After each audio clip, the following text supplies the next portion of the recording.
Hello everyone, welcome to today's quantum spacetime seminar. We are very happy to have Sean Hartnoll from University of Cambridge, and he would be talking to us about entanglement and the quantum Hall matrix model. Over to you, Sean. Great, many thanks for the invitation. And actually, I'm really looking especially forward to this seminar because there's some real experts in the audience. And as we'll see, a lot of what I'm doing was inspired by a TAFR paper, and also, in fact, many discussions with Onkar in the production of this work that we're about to talk about. So please ask ahead. I will start with just a few slides of big picture introduction, maybe not necessary for many of you, but so I'll try to go quickly, but good to contextualize things. So many great things happened in the last century, and in theoretical physics near the end of the last century. A nice thing that happened was Strominger and Vafa's connection between geometry and counting. I guess you could think of it like that. And what they did is showed that the area, so the entropy. Oh, hang on, is this not? Oops, sorry. Very good. The entropy of, which is the area of certain supersymmetric black holes, was equal to the logarithm of a certain counting problem. Okay, and this counting problem, of course, is very supersymmetric and so on, but in essence, it boils down to counting the number of ways a left moving some string carrying modes in some direction with some momentum p being related to the charge of this black hole.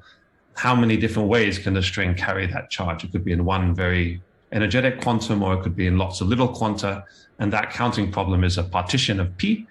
And Hardy and Ramanujan many years ago derived the asymptotic formula for how many ways there are to partition an integer, and you plug that, the Hardy-Ramanujan formula, into D, and you recover the entropy. Okay, and so we're going to come back to this in 45 minutes or so, but just to put that out, this is a clean connection between a microscopic problem and a geometrical problem. Okay. Sean, I have to ask you this question, forgive me.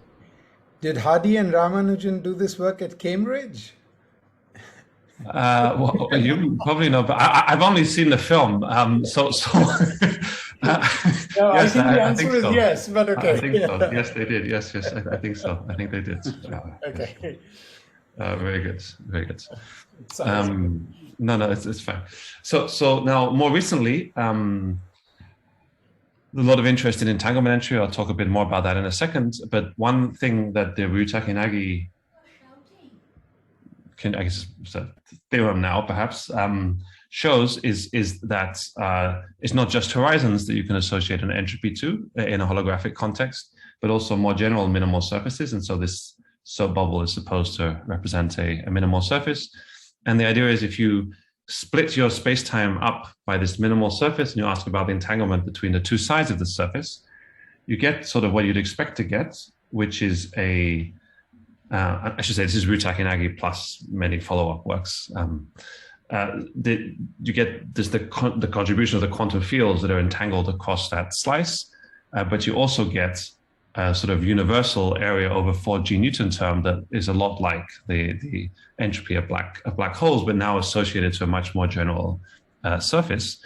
And this sort of really, the way it's initially posed by Ryuta-Inagi is the entanglement of some field theoretic quantity, but it really wants to be a bulk entanglement as well. And I think one way to see that is that these matter contributions are often divergent, but the UV divergences get absorbed into the renormalization of G Newton, which sort of tells you there isn't really a distinction between these two terms. And it strongly suggests that there is a large amount of bulk entanglement that is beyond the matter fields and is this term.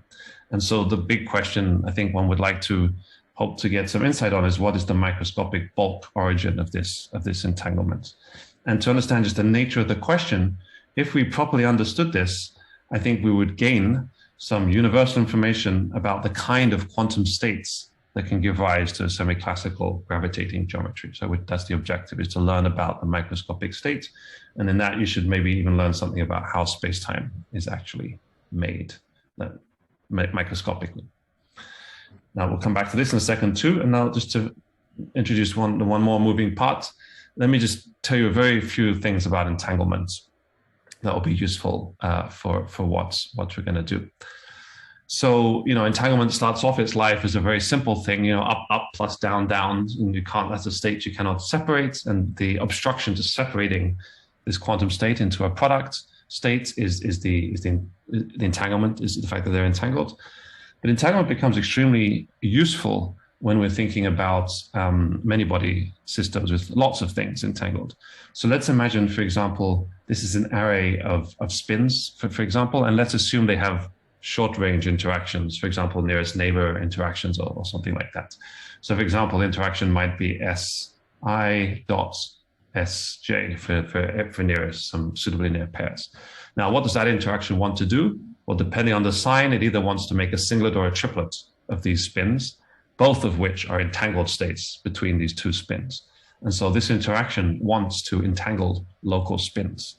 Okay, and so it's a sort of theorem that in suitable circumstances, in the ground state wave function, this local entanglement wins. And so almost all of the entanglement in the ground state wave function, certainly of a gapped local system, is in these nearest neighbors, sort of these close together pairs. Okay, so one way to formalize that is in an area law. Okay, so in this picture it should be called a perimeter law, but I guess we'll call it an area law, right? And that tells you, if I ask you about the entanglement of all the spins in here with all the spins outside, almost all the entanglement is in this area law. So it goes like the length of this red line, all the entanglement entropy. And that's a huge simplification because it tells you that ground state wave functions of local systems are much less entangled than generic states. And the whole Hilbert space of n spins is 2 to the n dimensional. But this area law can translate into the fact that to make a variational wave function that will approximate your ground state extremely well, you only have to scan over some n to the chi, where chi is some number. The dimension of the space is n to the chi. I have a question. Yes, please. So here, this is an artifact of the fact that you have nearest neighbor interactions, right? Because they don't have to be literally nearest neighbor, but they should be a finite number of neighbors or exponentially decaying with distance. Yeah, and so this entropy depending on the boundary or the perimeter, this is surely because of the fact that you have nearest neighbor interactions, right? Locality, yeah. Okay. So it's also true in a local quantum field theory, for example, gaps, let's say. Well, in a usual quantum field theory, you could have long range interactions, I guess. No, that's, I mean, not in a. I mean, so if it's local in the sense that the interactions are like phi to the fourth, so this is a local interaction, and that's all you need, and it should be gapped. I think things are more complicated a bit, but not a lot more complicated when it's gapless. Maybe that's what you mean by long range interactions. What about a gauge theory, for instance? Well, we're going to come to gauge theories in a second. Okay. Yeah. So, but gapped. I think your intuition is correct. That if there are long range interactions, then indeed that this will not be everything. That's right. So this is short range. So a gapped quantum field theory, for example, or a spin system with local interactions. Okay. So yes, you're correct. Is the bottom line. But right, good. So but in these circumstances, that means if you this is a tool that is actually used to find the ground states of spin chains, for example, with local interactions. Okay, you do not need to diagonalize a 2 to the n by 2 to the n matrix. You can diagonalize a much smaller matrix if you make your ansatz cleverly to make use of the fact that this spin in here and this spin out here are just not entangled in the ground states. Okay. Now, there's a question about gauge. And entanglement is also very useful for gauge interactions. And still, I'm mostly thinking most of these results are strongest in the case where things are gapped. Okay. And there's this thing called topological entanglement. So I'll give you a flavor of it, and it goes like this. So you consider the interval with like an annulus like this. Okay. So you want to understand the entanglement of these spins with everything outside. And we want to sort of subtract off the area law in a sort of topological way. And the reason you want to do that, okay, very good. So suppose you have some spin system. There's no gauge field in the game, right? It's just a set of spins. Suppose the spins do not order at the lowest temperatures.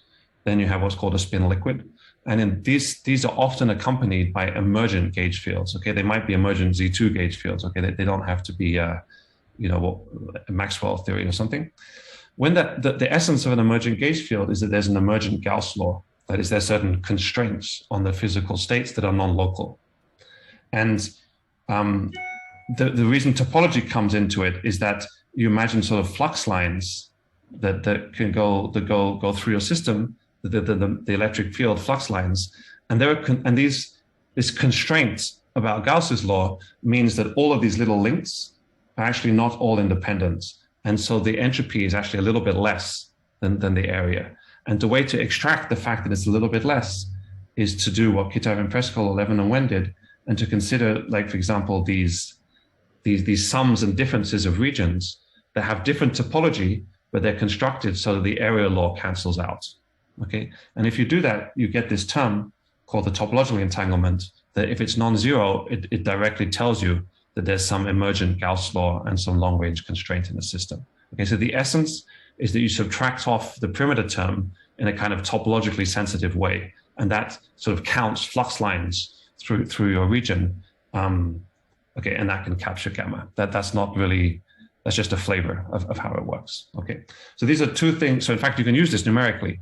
If you want to see if you have an emergent gauge field in a system, in principle, you simulate it, you calculate the entanglement in the ground state, and if it goes to log 2 or something, like if this subleading term goes, if this is log 2, then that will tell you something about the emergence of a Z2 gauge field in your ground state. Okay. All right. However, the microscopic models that we like the best for quantum gravity are not spin systems, although anything might be possible, but they're large N matrices. Okay, so the best understood microscopic models of honest semi-classical Einstein gravity involve large N matrices. For example, they're large N field theories. Large N field theories seem a bit difficult. The wave function, the ground state of a field theory is a wave functional. That's a bit scary. So we're going to start with matrix quantum mechanics, which is the simplest set of theories that include large N matrices in their degrees of freedom. And what we'd like to understand is just what does the entanglement of a matrix wave function look like? Okay, that's the question we'd like to start thinking about. And the strategy we're going to use is to look at very simple low dimensional models that don't give rise to gravity, but they do have an emergent space. And so they have some of the things that we're interested in. And I think they're a nice arena to start thinking about what do matrix wave functions look like. And so the very simplest example, I just want to give, just to contextualize, to spend one slide on, it's not really what the talk is about, is the case of a single matrix. So let's think about for a minute about a single matrix, a single large N matrix. And this has really been understood since the 90s. But let's think about it from the entanglement point of view. So a single matrix has a Lagrangian like this, right? There's a N by N, let's say, Hermitian matrix, has a kinetic term and some potential, and is gauged. So let's say that the SUN symmetry is gauged. So that means we can diagonalize this matrix. The gauge singlet sector is at zero temperature is described by the eigenvalues of this matrix. And so really one matrix is very simple. So you can diagonalize, and then and the n eigenvalues of this matrix are like particles. So there's nothing fundamentally new from the sort of structure of the wave function point of view of a single matrix, because it's reducible to a many-body system of n particles. Okay, it's a particular many-body system, but by going to the eigenvalues, you go back to much more familiar terrain. Okay, and as many of you probably know, these eigenvalues turn out to be non-interacting fermions. That comes from the van der Monde. When you diagonalize your matrix, you get a measure factor. This measure factor introduces an asymmetry between the eigenvalues, and they end up being fermions. They're non-interacting, and they sit in this potential V. And so what do non-interacting fermions do? They start to fill up the ground states of the system, but because they're fermions, they can't all sit in the ground state, and so they build up a Fermi C. And so the ground state of these non-interacting fermions is some Fermi C. What are the low energy excitations? The low energy excitations is you take an electron and move it just out of the Fermi C. So like this electron, you move there. And these are little density fluctuations. That's a two-particle excitation, right? It's like a psi dagger psi, right? Where you move something from some K and you put it to some other K, right? And that's a density excitation of the density. And then these density fluctuations can be described by a collective field, and this collective field obeys a wave equation that just bounces back and forth in this potential. And so in this case, you can just explicitly map the eigenvalues onto something that obeys a local equation in a 1 + 1 dimensional space. Okay, so this is the 1 + 1 dimensional. So the Fermi C builds the space in this case. The Fermi surface is the space, and the collective field of the eigenvalues is an emergent local description of this 1 + 1 system. Now, to calculate, suppose we want to calculate the entanglement of some interval in this emergent space, which is not there, right? We start with 0 + 1, and this is 1 + 1, right? And so we'd like to understand, how do you calculate a 1 + 1 entanglement in a 0 + 1 system? And so let's say you have some interval. Now, what's nice about these low dimensional systems is you know what you're expecting to get, right? So that the whole objective here is to learn how to recover things that we know the answer. And so because this wave is a massless field in 0 + 1, the entanglement entropy should be a logarithm, right? And if you calculate this logarithm in the sort of continuum description, it'll be log of the length divided by epsilon, where epsilon is some cutoff that you have to put in by hand. But if you do it from the matrix description, everything should be finite. Okay. So in fact, amazingly, this was done like 20 years ago in a very prescient paper by Schmidt-Daz, which actually we didn't know about when we started thinking about this. But and so we also revisited this problem with some maybe more modern bells and whistles, but essentially Schmidt did it and he got the right answer. So you can partition the so what you do is you ask, the eigenvalues have a target space, right? They're valued with a number. And so you can calculate what's now being called the target space entanglement. But I mean, people were doing this a long time ago. And so basically the eigenvalues can move around, right? And you can ask, so essentially what you should do is, so it's different from the spins, right? Because the spins are fixed, right? And so it's kind of the spin Hilbert space comes with a product factor, right? Whilst the eigenvalue, the Hilbert space of a particle doesn't automatically give you a product structure in space. So what you should do, the easiest way to think about it is to embed it into a second quantized space where you allow the number of particles to fluctuate. And the entanglement is essentially because, let's say, all 3 particles could be here and none could be there, or 2 could be there and 1 could be there. And these different sectors are the source of the spatial entanglement. So for example, if you have 1 particle, the entanglement entropy associated to a region would be something like P log P plus 1 - P log 1 - P, where P is the probability that the particle is in the region. Okay, so that's what the kind of time. Now there's a multi-particle version of that. That's something you can calculate, and we calculated it. Schmidt calculated it, and you get, this is the answer. You get 1/3 log the length of this region with some cutoff, which depends on the effective string coupling, which is basically the depth of the Fermi surface, the depth of the Fermi C. Okay, that's a very normal. Yes, please. What is delta H the length of again, please? Yes, it's the length. Thank you. It's the very good. Good question. So I'm taking the eigenvalues. The eigenvalues take values lambda, right? And so these lambda live on a region, and I'm asking about the entanglement between the eigenvalues in some region versus the eigenvalues outside that region. That's lambda. There's a map between lambda and x, where x is the variable in which this collective field obeys a wave equation. So these density fluctuations obey a wave equation, so n dot dots minus dx squared n equals 0, okay? And this x is related to lambda in a known way. and it's the length of that interval.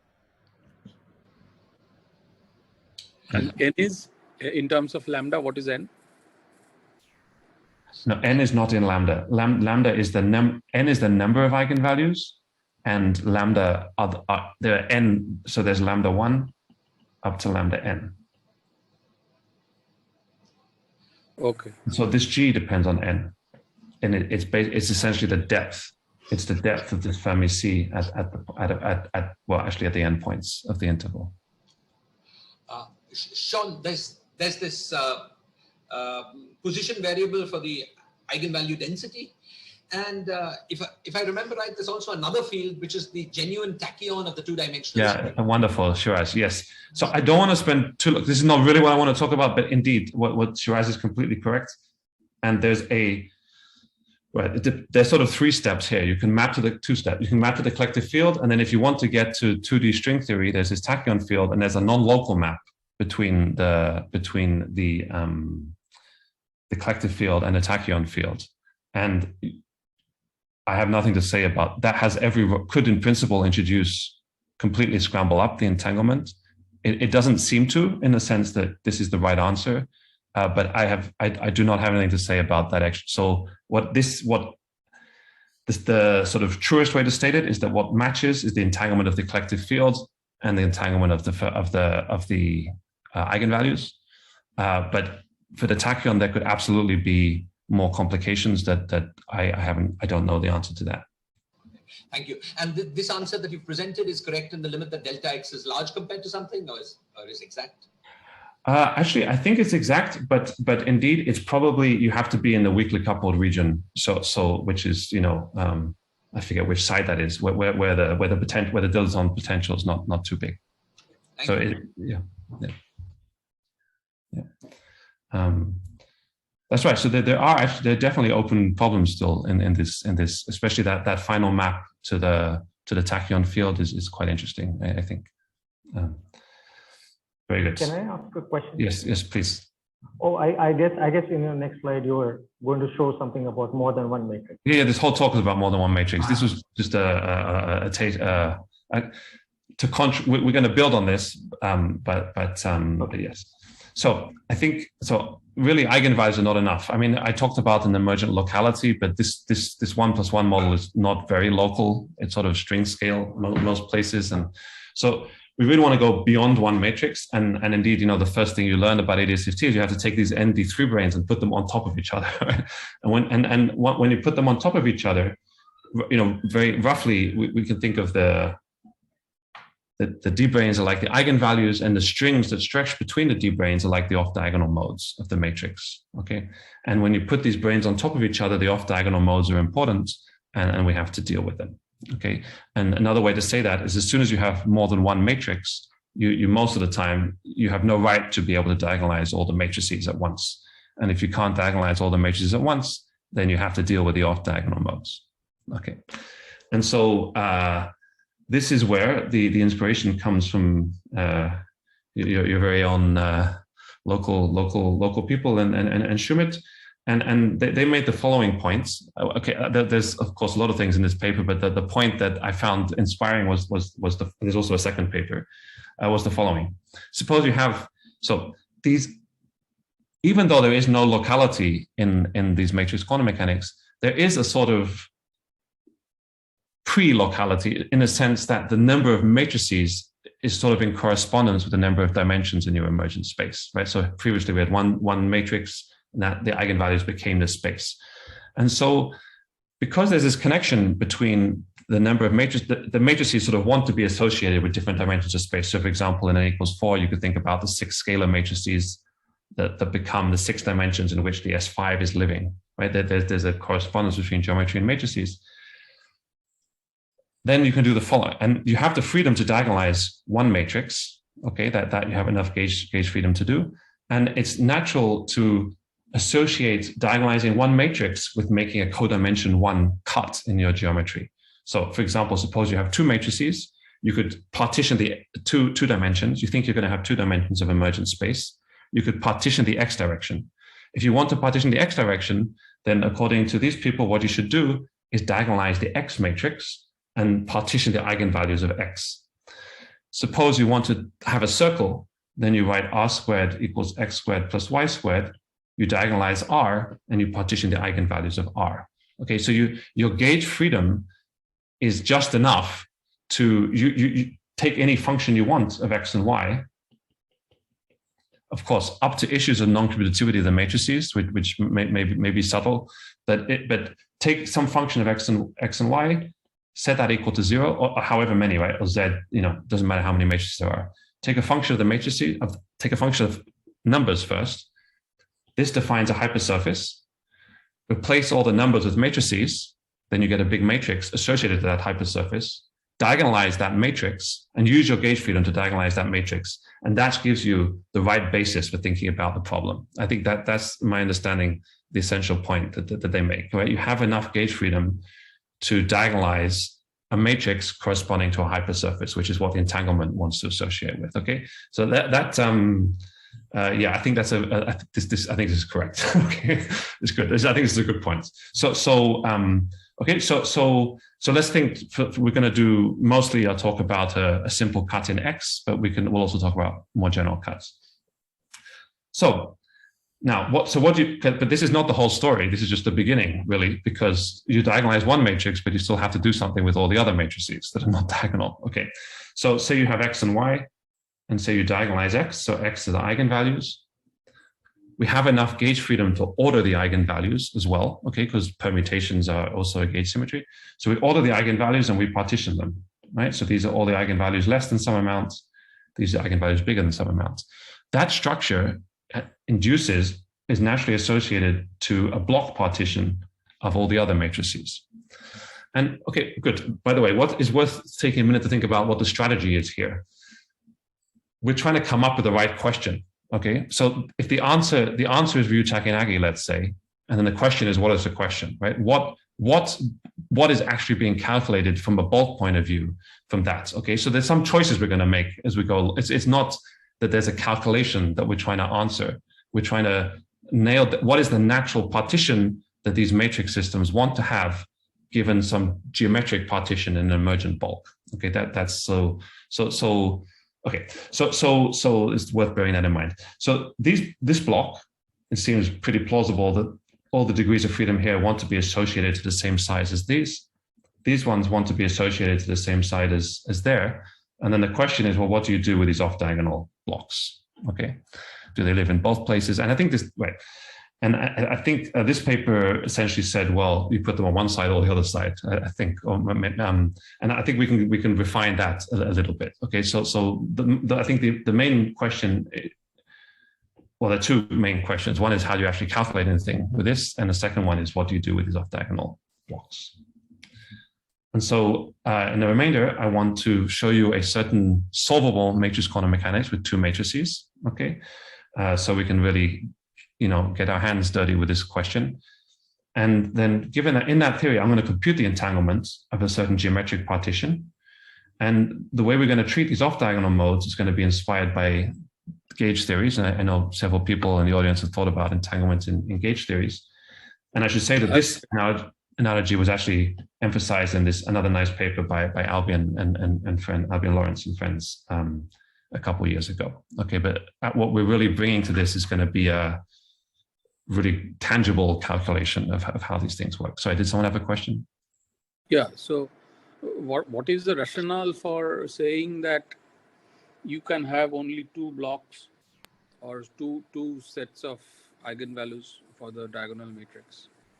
No, that's a choice of the cuts. So suppose we want to make the cuts.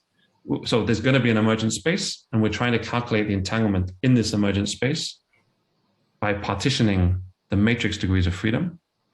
And say we want the cut that we're looking for is x less than x0 versus x bigger than x0. Okay, we want, that's the geometric partition in the emergent space. The proposal of your colleagues is that the way to make this partition is to partition the eigenvalues of the X matrix, and then anchored on that partition, then work out what you have to do with the rest of the degrees of freedom. If you wanted to have an interval, for example, then you would diagonalize the X matrix, and you would take the eigenvalues in some interval. So you diagonalize and order the eigenvalues of x, and then whatever cuts you want to make in the x plane, you do that on the eigenvalues. But in principle, you could have done otherwise also, right? Other cuts, you mean? Other cuts, yeah.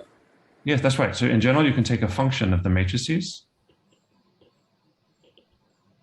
So this defines any curve you want in some codimension 1 curve in some high dimensional space. So that's any curve is associated to a certain function of these matrices, which is one matrix. And you can always diagonalize this function of the matrices.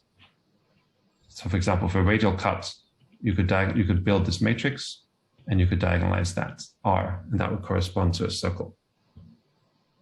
Maybe we'll see some examples later that might help. Okay. And so we're going to do this, and you're going to see that we're going to get both an area law term and we may not actually get some subleading logs that look interesting too. Okay, and everything I'm going to talk about is in this paper with my student Alex. Sean, quick question. Yes, please go. When you introduced this Ryu-Takanagi kind of formula at the beginning of your talk, that formula was applied to extremal surfaces. Yes. It sounds like you're going to apply your formula to arbitrary surfaces, not. So I wonder. So actually, yeah. So that's a fantastic, and actually we do have some ideas about this.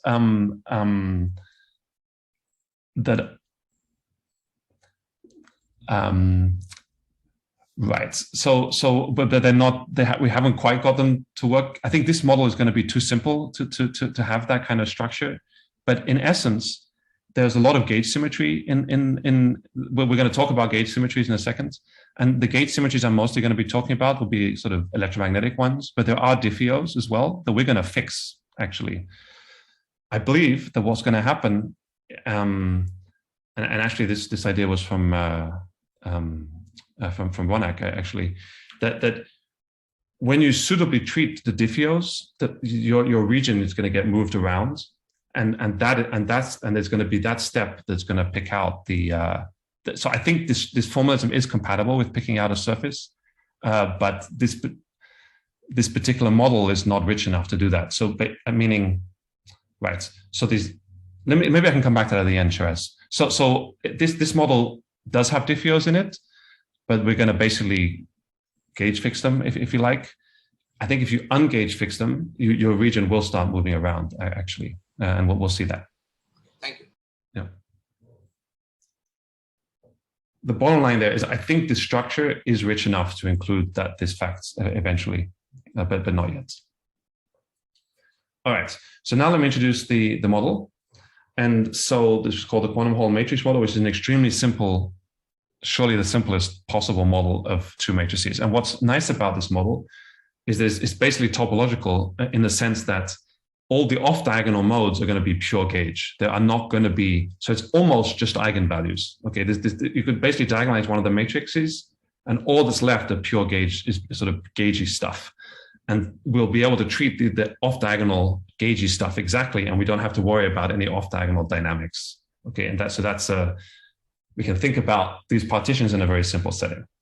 Okay, so just to quickly, we don't need to know anything about quantum Hall physics to get to grips with this model. It's going to be a simple model, but just to quickly motivate it. So the essence of the quantum Hall physics, and you don't have to take this from me. So the title of Bob Laughlin's Nobel-winning paper on this is called something like Incompressible Dynamics of Quantum Hall, something. But the main thing is that incompressible is in the title. Okay, so it's an absolutely key feature of quantum Hall dynamics is that your electrons, very good. You have some electrons moving in a potential with disorder and Coulomb interactions. It's very complicated.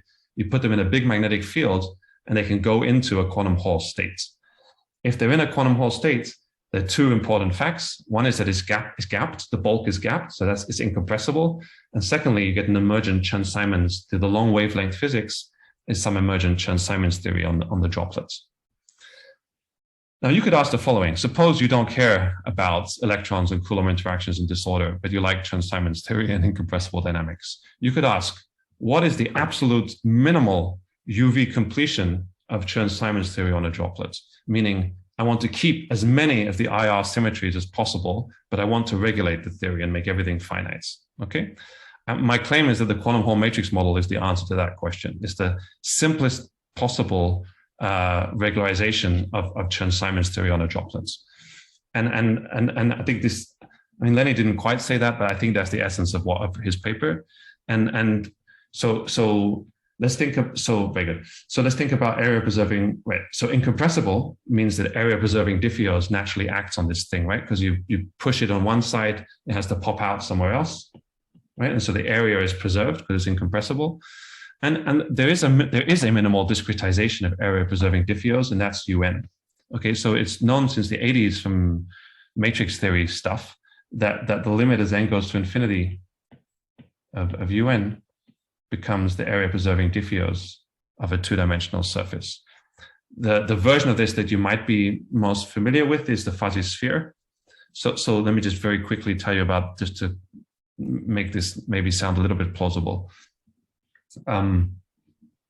So take SU2, take an n-dimensional representation of SU2. So you have three matrices, X, Y, and Z, that obey, they have an SU2 Casimir, okay? And this looks like a sphere. This is a tangential point I'm making to try to motivate this connection, right? So I have an n by n matrices that represent this, okay?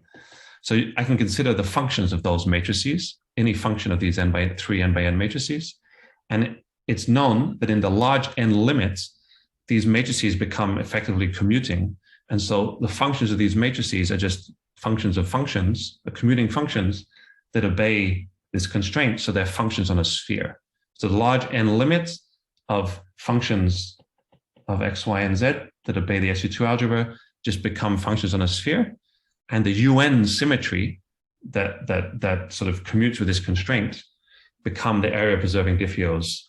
So the UN symmetry acting on these matrices become the area preserving diffeos acting on the functions in the commutative limits. Okay, sorry, say again. So are you saying that in the larger limit, the X, Y, and Z commute with each other or something? Yes, that's correct. In this fuzzy sphere setup. Yes. But how would they any longer be a representation of the SU2? Well, so you can count. So yeah, because it's just a fact about the large n representation. So you could, for example, calculate, if you wanted to convince yourself, you could calculate things like trace xy squared over trace x squared, trace y squared, for example, and you'd find that these sort of things go to zero as n goes to infinity. So and this is known in string theory from like the Myers effect, and so you can puff up, these D branes can puff up, you get a fuzzy sphere, but as n goes to infinity, you get a nice commutative sphere back again. Okay, and in that limit, the UN, the symmetries of the non-commutative thing, the matrix symmetries become the area, they include the area preserving diffeos of the sphere. But they are not representations of UN symmetry. They're representations of SU2 symmetry, right? That's correct, but there's a UN symmetry that acts on them because they're n by n matrices, and so the role of UN is that it acts on the matrices. You're right. It's a different. So you've got three matrices X, Y, and Z that are n by n matrices, and then you have n squared n by n of these that can act on them like this, okay? And what I'm saying is that this action in the large n limit, there's this Moyal map that takes you from matrices to functions, and the action of this symmetry becomes area preserving diffeos on your functions in this limit. But this is, again, it was a tangent. Let me not spend too long on it. I'm just motivating the model that Lenny wrote down. It's none of this is essential. But this model, I think it's quite a nice model. It contains all the universal physics of Chern-Simons theory, but it's it's completely manifest. Everything's finite, right? They hope it's very finite, and so that's quite nice, I think. All right, and so here's the model. So the two matrices X and Y, which are n by n matrices, and the Hamiltonian is just trace x squared plus y squared. You think of this as some potential that's containing the matrices. you have a large magnet. You imagine that there's a large magnetic field. In a large magnetic field, X and Y don't commute, right? And so as these are the components of X and Y that have a quantum commutator. Okay, so it can be a bit tricky in this game. There are two commutators, right? There's matrix commutation and quantum commutation. So really Y is P, right? So this really looks the same as the one matrix model, basically, right? It's X squared plus P squared, okay? But we're gonna think of it as a two-dimensional model with some large B field. That's gonna inform the kind of partition that we're gonna make, right? And then, but crucially, there's an SUN or UN Gauss law, which is this one. Oh yeah, sorry. And so Lenny's model only worked when N was strictly infinity. And so Polykonakos then regularized it and got this disk. And his essential point, what Polykonakos did was add these vectors. So let me just explain. Let's forget these vectors for a minute.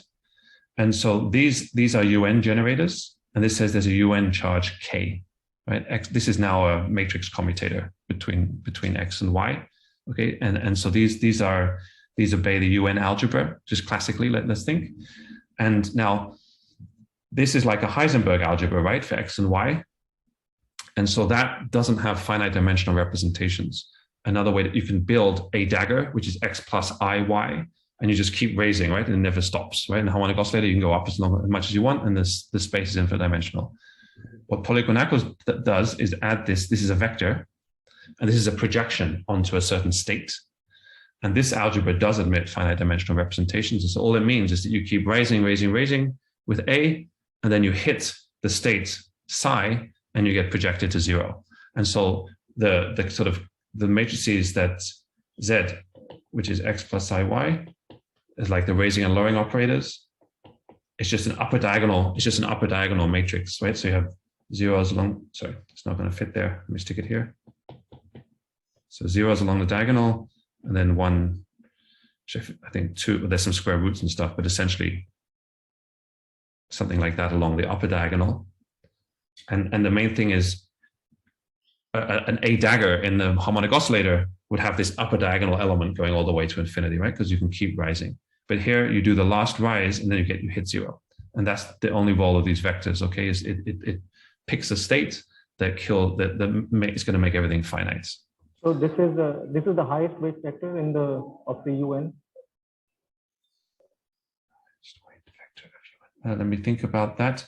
So actually what ends up happening, this psi is hardly going to come into anything, just by the way, but you can actually gauge fix it to be almost anything. It's a vector is what it is. And it picks a basis. Good. It's a vector. And let's say if the vector is 0, 0, 1, okay, it is n. If that's the vector, then the z looks like that. So a solution to this equation, thought of as a classical matrix equation. So psi is just this vector 0, 0, 0 down to 1, and z, which is x plus iy, is these upper diagonal one. I think they're square roots actually, going down to n. Okay, so could you use a different color pen, because this one is very difficult to definitely to know where you're writing, because it's very, the contrast is very low. Thank you. That's of course happy to see it. So in a basis, is that better? Where are you writing on the screen? Down here. Down. Oh yes, I can see you. Yes. Go ahead. So if psi is that vector, then x plus iy takes this form: 0 is down the diagonal, 1, 2, up to n minus 1, and I think there's some square roots, but it doesn't matter. So you can just represent as a classical solution to this is that's what this vector does. It in the basis where this vector takes this form, then that's the vector that's annihilated by the raising operators, because it sort of this is like a projector. It gets projected out. Again, this is not going to be very, very important. So, look, for example, the ground state of this theory is just known. Okay, so there's not. We're not going to go. No, but that's known as the highest weight vector. Could well be. Yes. Okay. Yeah. Isn't the commutator of x and y just z? X, y, just z. So x commutator y. I'm up in the top right corner. up to factors of 2 is equal to Z commutator Z dagger. Because I thought X, Y, and Z formed the SU2 matrices. That was a tangential comment. We're not doing the fuzzy sphere. We're doing a model with 2 matrices, just X and Y. That discussion was a tangential thing about a different model. So in this model, there are just 2 matrices X and Y, and Z is defined like this. Sean, just very quickly, where does the level K come in then in your representation? It's just here. It's in the Gauss law. It's a constraint. I know, but it would show up in the representation also, I imagine, right? Just as H bar, I guess. Oh, sorry. Yes, it's the overall. There's some overall square root of K or something in this thing. Yes, thank you. Yes, that's correct. It's just an overall factor. Yeah. Okay. And this psi also has a square root of K in it. Thank you. Okay, so in 2001, there was a lot of activity in this model, and these guys just brought down the ground states. Okay, so the ground state is just known, right, in terms of, so this is some oscillator ground state, and then you can act with these psi's and with z's and there's some epsilon, and you just build it. In case this may or may not be transparent to you, depending what you normally think about. But what definitely is transparent is this observation by Karabali and Sakita, also 2001, which there's this wave function. Let's just write down the wave function in the base in a basis where x is diagonalized, right? So x and y don't commute, right? So the wave functions are functions of x. Okay, let's parameterize x by u x u dagger. I'm not gauge fixing or anything. This is just a parameter. Any Hermitian matrix can be parameterized by a unitary and a diagonal matrix. Okay, and then we're also going to rotate these vectors at the same time. Here's what you get. So the wave function then just factorizes this same wave function. Okay, is this? So the det u to the k is out the front. This makes a lot of sense. There's a det u is just a phase. It's the gauge direction. So the wave function barely depends on it. Okay, it just picks up a phase k when you do a u rotation, right? So if u goes to u left u, then the wave function will pick up a sort of e to the I theta k phase from this term. Okay. Then there are the eigenvalues of x have this bit, and then the vector forms its own bits. Okay, the vectors are not going to do anything in this talk. So now we're doing what Daz et al. Told us to do. We're diagonalizing one of the matrices. Okay, and so this is the basis in which we can implement the strategy advocated by our friends in the audience. So I want to define. So there's x and y. There are two matrices in this problem. I want to define a partition of x. And so the first thing I should do is order the eigenvalues of x and partition them. Sean, can I ask a question? Please. So here, as you said, the Hamiltonian is like x squared plus p squared, where y is the conjugate variable. So now, as a result, my wave function is a function only of x. And as you say, I can write this in terms of the eigenvalues of eigenvalues which are little x. So, okay, my question is that if I ignore the determinant of u to the power k and the size at the end, and if I take k to be odd, so can I absorb this Vandermonde determinant in the wave function to make it a Fermion problem or not? No. Okay, actually, sorry, I thought you were going to ask something else. Let me first say what I thought you were going to ask. So there is still going to be some entanglement from the u's. So actually, this term is not going to do anything. This term is not going to do anything. But just the fact that in order to define the partition, we're going to have to do some stuff with the u's, and there will be some entanglement from the u's in addition to the x's. So it doesn't reduce to the single matrix problem. But secondly, let's see. So sorry, that's what I thought you were going to ask. But let's see. If this is 3, sorry, what was the? No. In general, you can't map it to free fermions. No. So in general, what this is a Calogero. Good. This is actually the ground state of a Calogero model, actually. And actually, this paper of Polykonakos is really nice, I must say. He makes a connection to Calogero physics and there's a connection between, so Calogero is a one-dimensional model, but it's not, it's like the one-dimensional version of anyons. They're not quite free fermions. No, is the answer. Except for k equal to 1, I guess. Because except for, so I think it ends up being k equals 0. There's some, because this is not including, this k is about to get shifted by 1. When this is not the van der Mond, there's also a van der Mond on top of this. When you write down, we'll see this in a second. When you write down like mods, when you go to the collect, yeah, this, just wait a second, this k is about to get, it turns out it's k equals 0. That is the free fermions. That there's going to be an extra factor. This is just the wave function. From the measure. I haven't included the measure yet. Yeah, that's right. But so indeed, for k bigger than 1, these are not free fermions. That's correct. So you can't quite use, even for the eigenvalue part, I think you can't quite use the free fermion technology to calculate the entanglement. I see. And the other major difference is that it's not c equal to 1 because the u's are there in the definition of the entanglement somehow. Yeah, we're going to see. That's sort of a choice of how you partition things. I mean, so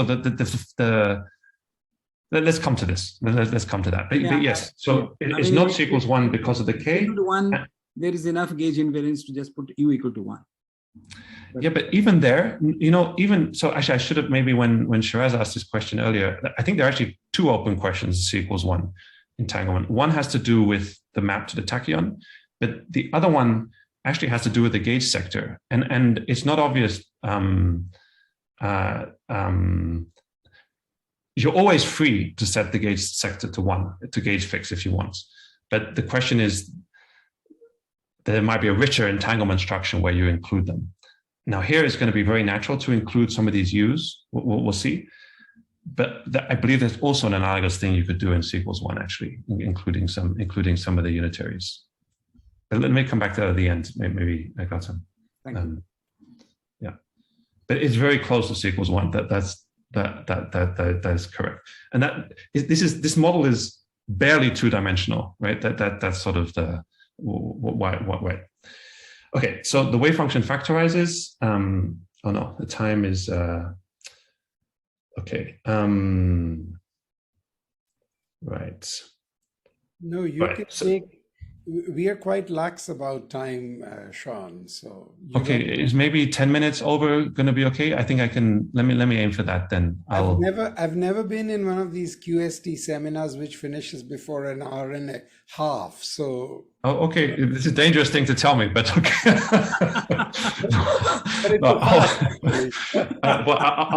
I'll just continue to being leisurely answering the questions because I think that's important, right? It's better like that. So good. Okay, very good. Okay, good, perfect. So let's see. So the wave function factorizes, and so we're going to get 2 different contributions to the entanglement due to some fixed X partition. There's firstly going to be a collective field contribution, and this comes from fluctuations of the eigenvalues. So there's an eigenvalue wave function. When we partition those eigenvalues, just like in the one-dimensional problem, one matrix problem, there's going to be an entanglement associated to that. And we can see that this is naturally correlations due to some chiral boundary modes that I'll come to that. But then there's also going to be, what's new is a gauge theoretic contribution that's associated to a block partition of the U's. And we'll come to that in a minute. And this is physically some non-local correlations due to Gauss's law in the states. Okay.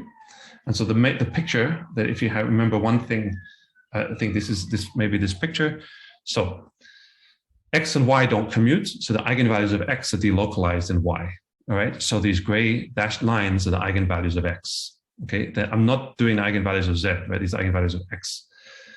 And we're gonna see in a minute that they form a semicircle or more naturally thought of as a circle. And then the blue line is the entanglement cut that I'm gonna define. And they're gonna be the 2 contributions that we're gonna calculate. There's gonna be an eigenvalue contribution, and that corresponds to fluctuations of this incompressible droplet, where you sort of move these gray lines up and down a little bit, and that's going to give us a log boundary contribution.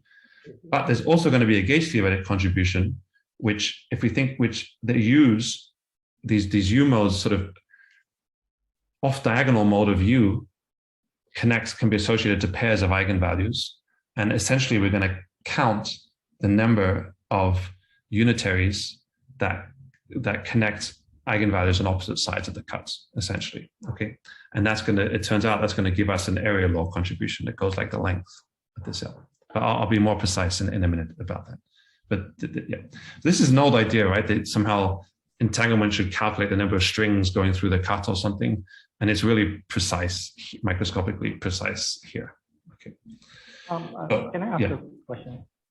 So when we think of this UN, you're talking about a UN matrix model, then in the limit of large n, it becomes the diffeomorphism group of a two-sphere. Of a disk in this case, yeah.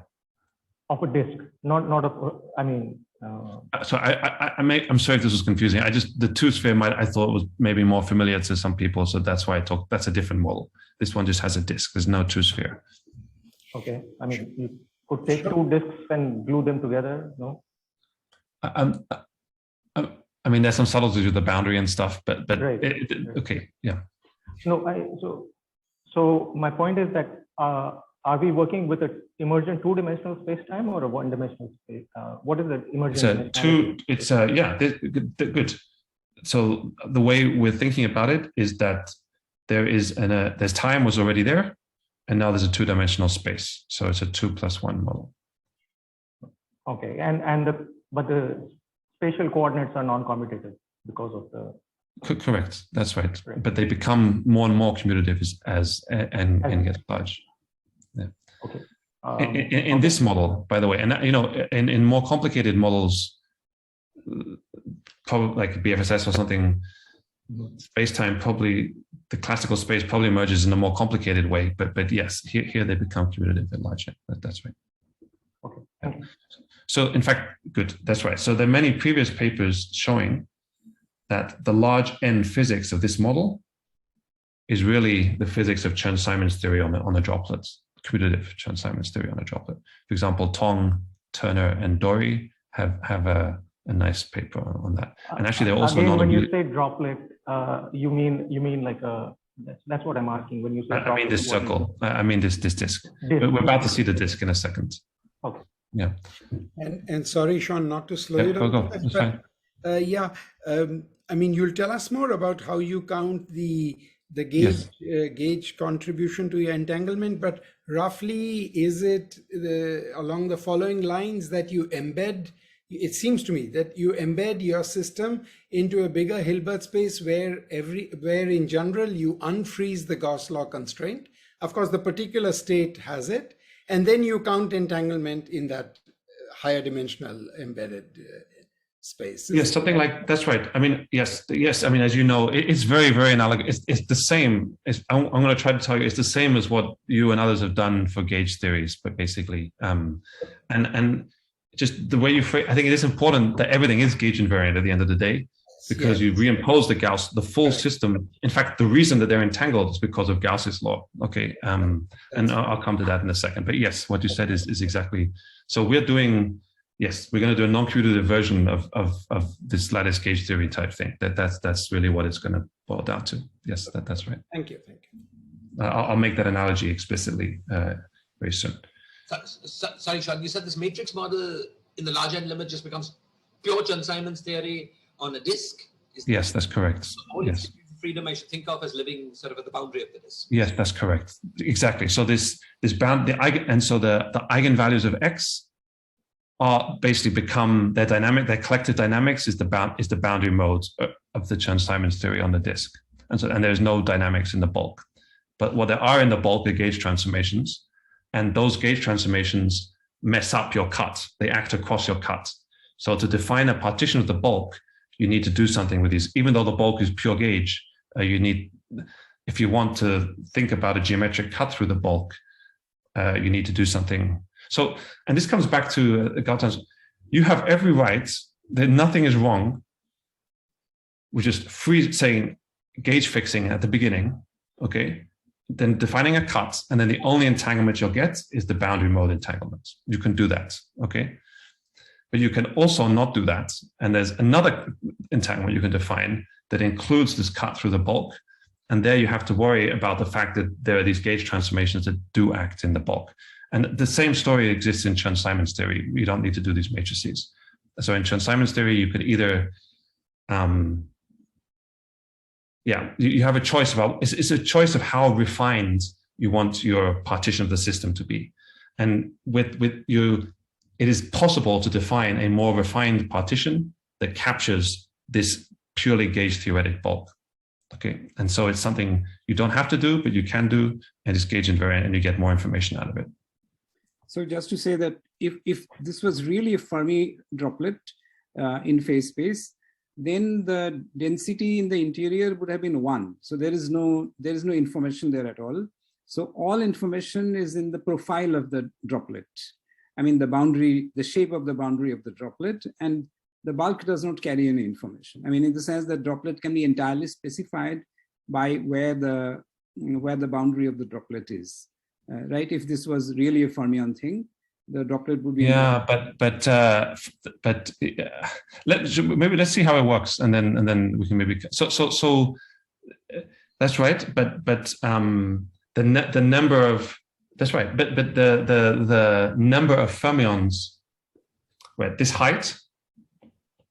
Like here, there are more fermions here than here, right? The density is bigger. They're more, so in the bulk they're uniformly distributed, but if you integrate, there are more fermions here than here, all right?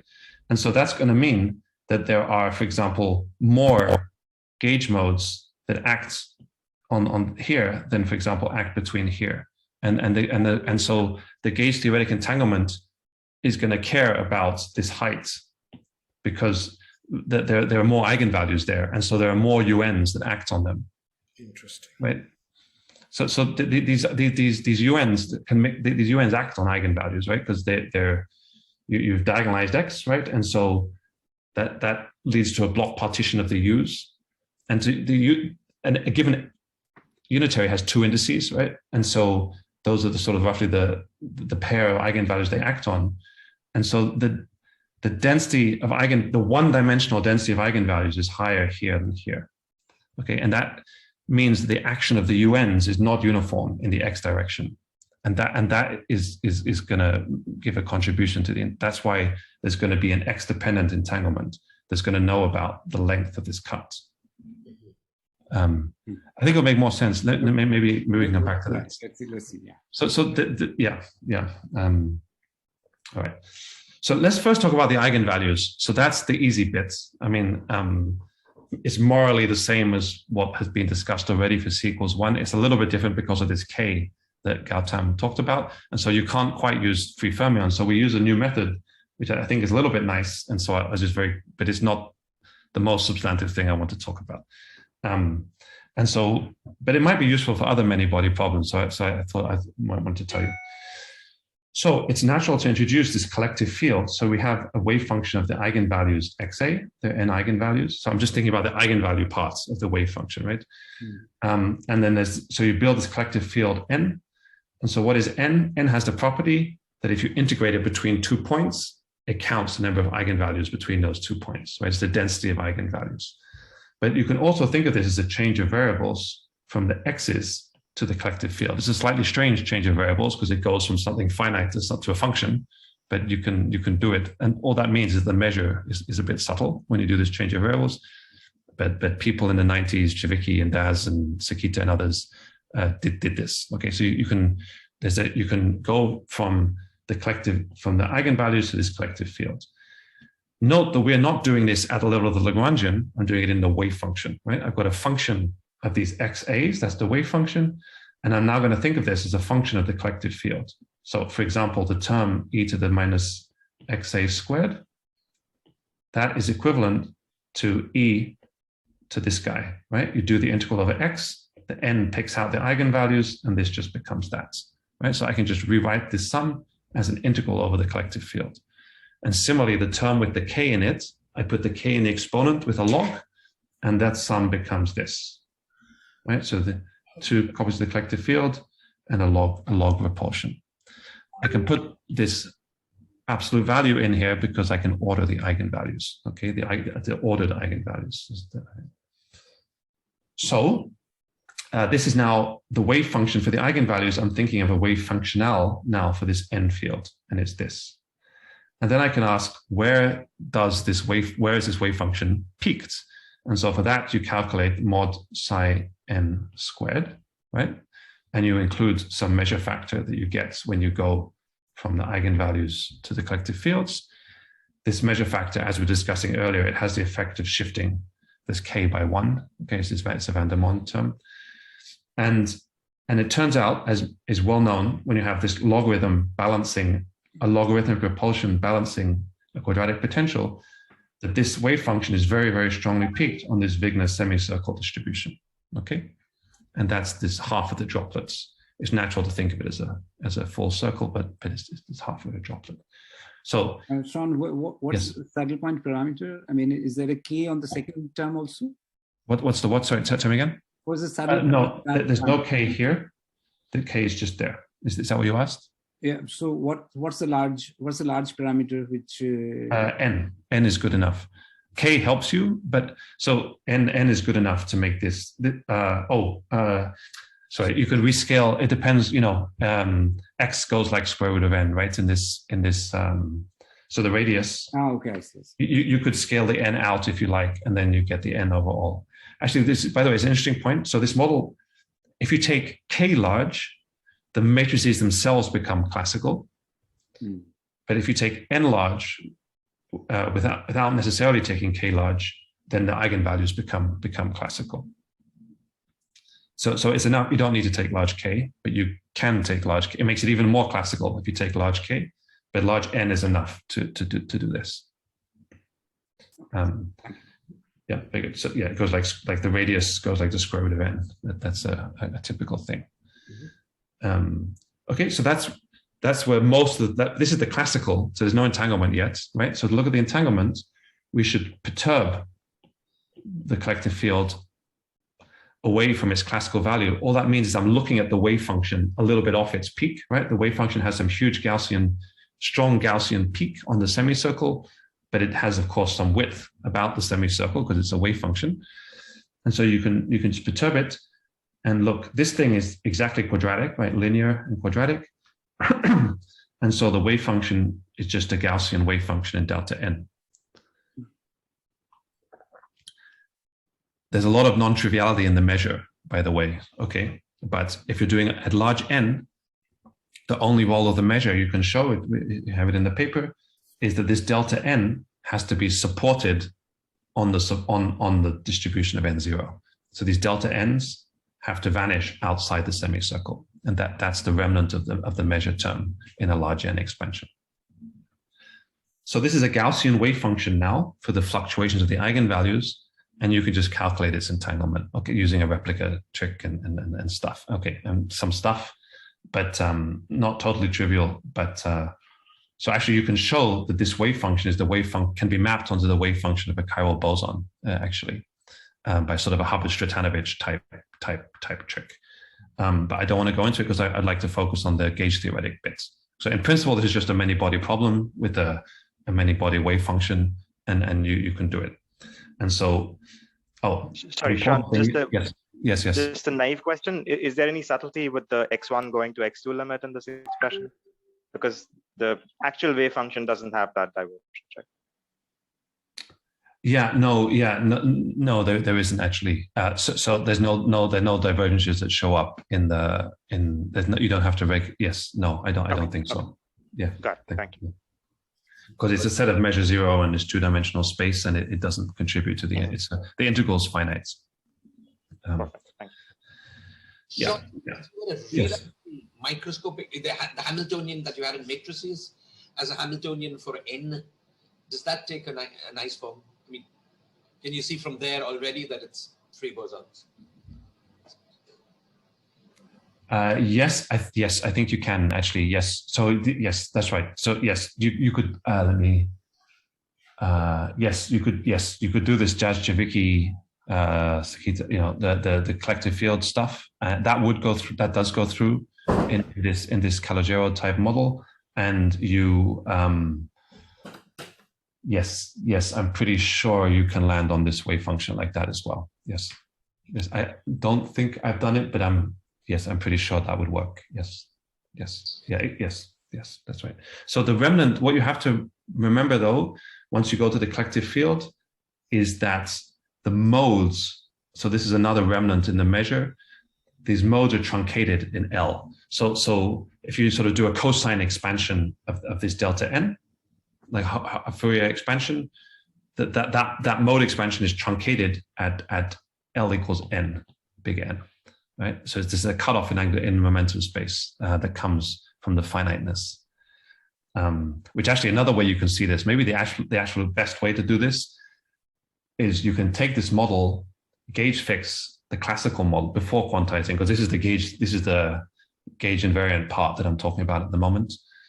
And then that model, you can just show that the classical spectrum are n bosons, chiral bosons go around the edge. Yes. So there's nothing. That's right. I think this is not surprising what I'm saying now. There are many ways you could see this. Thank you. Yeah. So you do it, and what's nice is what you get 1/6. That's because this is a chiral. Should be interpreted as a chiral mode, so it's not 1/3, it's 1/6. L is the length of the cut, but it's inside a log. And as you may know from CFT entanglements, on a circle you get log sine theta, right? And sine theta is the length of this cut, right? So this L is this length here. Mm. And so that's sine theta. So this is the CFT answer, is what I'm trying to tell you. And then there's a cutoff that appears, which is n, which is a momentum cutoff on a number of modes. And the analog of the Chern-Simons version of this calculation was done recently in this paper. Of course, they have to put the cutoff in by hand. But here it's just finite. Okay, so yeah, all right. Sean, the level K didn't appear in your... Not in this term, no. Actually, yeah. Let's see. Okay. It depends on the units, but L no. Actually, sorry. This is literally sine theta. No, I mean, good. There are some not in this leading. This is sort of the leading universal term, and it does not. This term does not depend on K. Actually, that's right. The other bit will depend on K, but this does not actually. Yeah, there might be some. Yeah, yeah. Okay, so now in the remaining 2 hours, let me tell you about. It won't be too long. The gauge invariant part. Okay. Sorry, the gauge theoretic part. And so let's go back to lattice gauge theory for a minute, and just because there's an analog of this problem here, right? So suppose you're doing a lattice gauge theory, and the basic gauge invariant observables are these Wilson lines, and they're not local, right? And so if you imagine parameterizing your Hilbert space in terms of Wilson lines, you can do a spatial cut like that. Some of the Wilson lines live here, some live here, but some just go through the cut. And what are you supposed to do with those? Right? Those are the analog of the off-diagonal modes of the matrix. So I'll give you two iterations. There are many papers on this, including by Sandeep and others.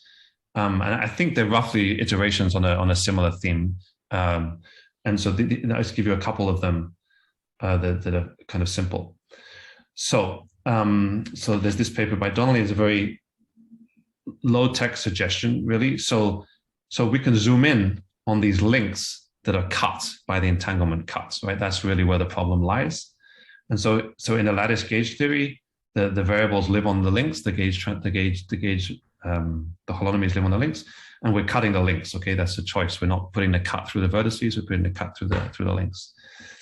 And so the proposal is that you should embed your state into a bigger Hilbert space where you double the degree of freedom that lives on the link that's getting cut. And this embedding, however, is not arbitrary, but is constrained by Gauss's law, okay, on the full space. And in simple situations, what Donnelly shows, and we'll see a version of this in a minute, is that these guys that you double have to be maximally when you uplift the space, you should maximally entangle these modes. In a way, I think that's not surprising, right? You've got two copies of your gauge degree. You're introducing a sort of a pure gauge degree of freedom living on this site, and you already had a pure gauge freedom in your original state. Sort of dotting them and integrating them is the natural way to write down something that's gauge invariant. But I'll come back to that. It's also just the Gauss law constraint actually on that link, because yes, anyway. Yes, it is. That's right. I think there are things one can get confused about, but yeah, essentially that's right. And so that's quite nice, because suppose we take this on faith for the moment that this is what you should do. Then you have a maximally entangled pair on each link that got cut. And so what that gives you, an extra contribution to the entanglement that goes like L, the number of links that you've cut, times the logarithm of the dimension of the Hilbert space on each link, right? Because you're maximally entangling that link. And so this gives you another area law, right? It goes like the length of the region. But it's also a counting problem. You count the number of gauge modes that live on that link. And so this is a case where entanglement connects with a simple-minded counting problem.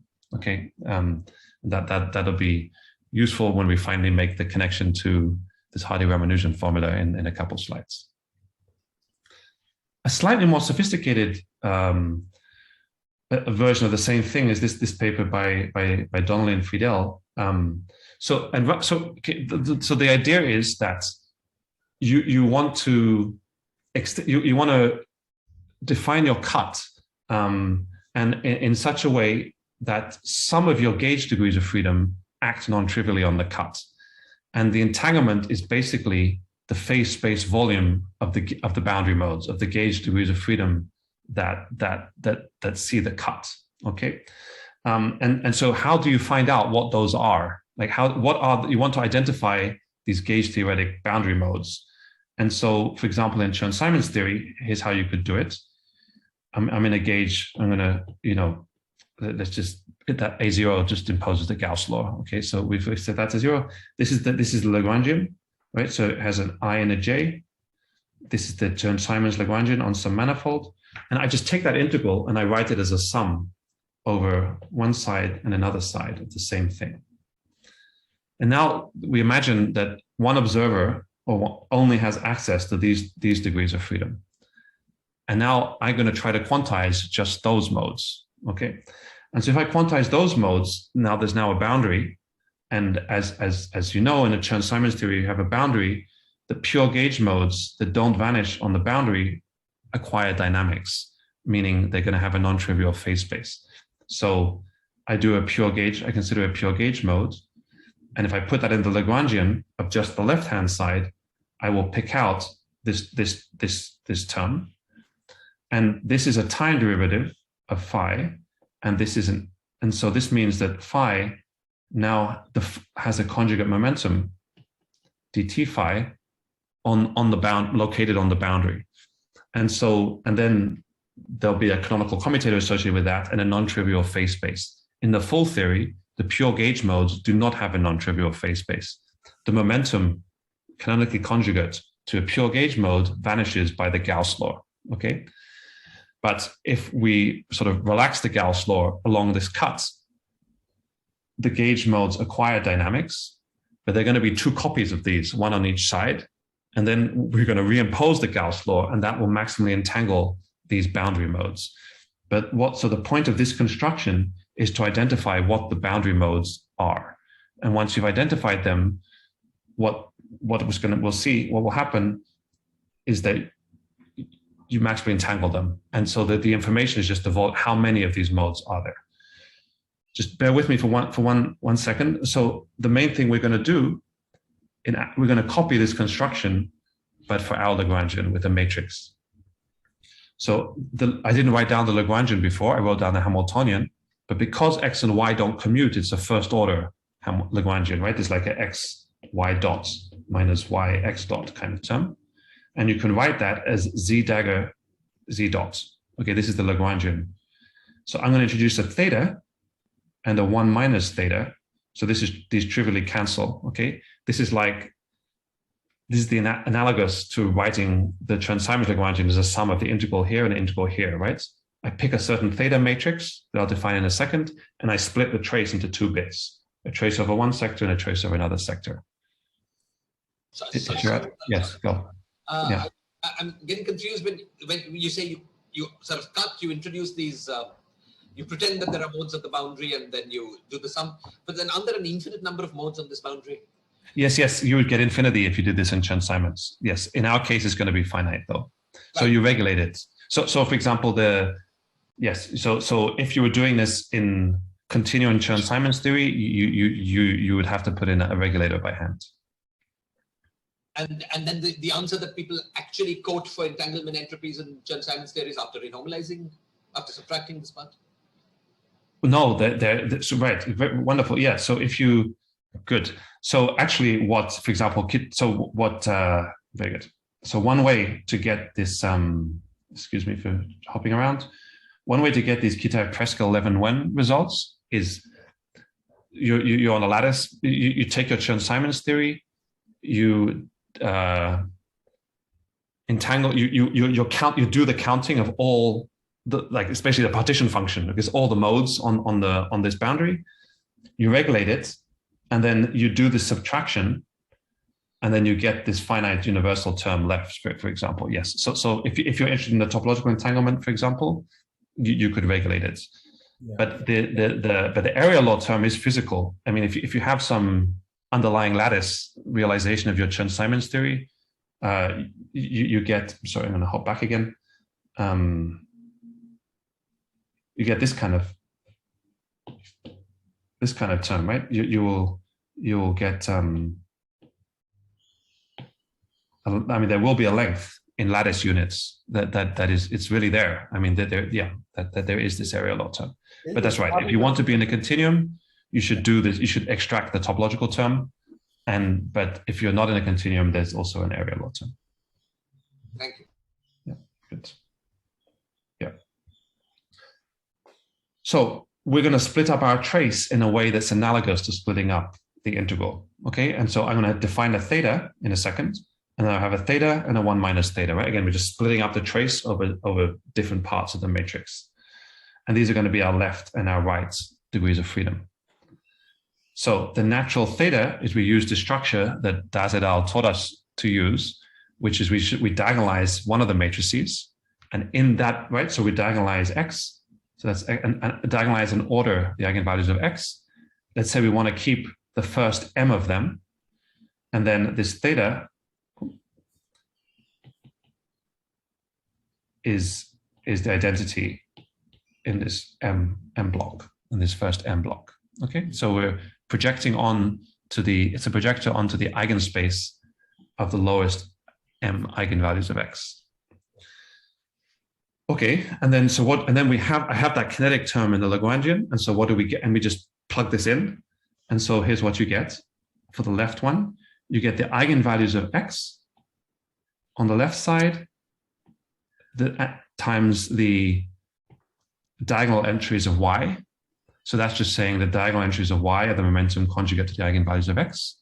Mm-hmm. And then you get this extra term, which depends on the off-diagonal block of Y, right? And this is coming to the point, right, that I started with, which is what do we do with the off-diagonal blocks of the matrices that are not diagonalized? Yes.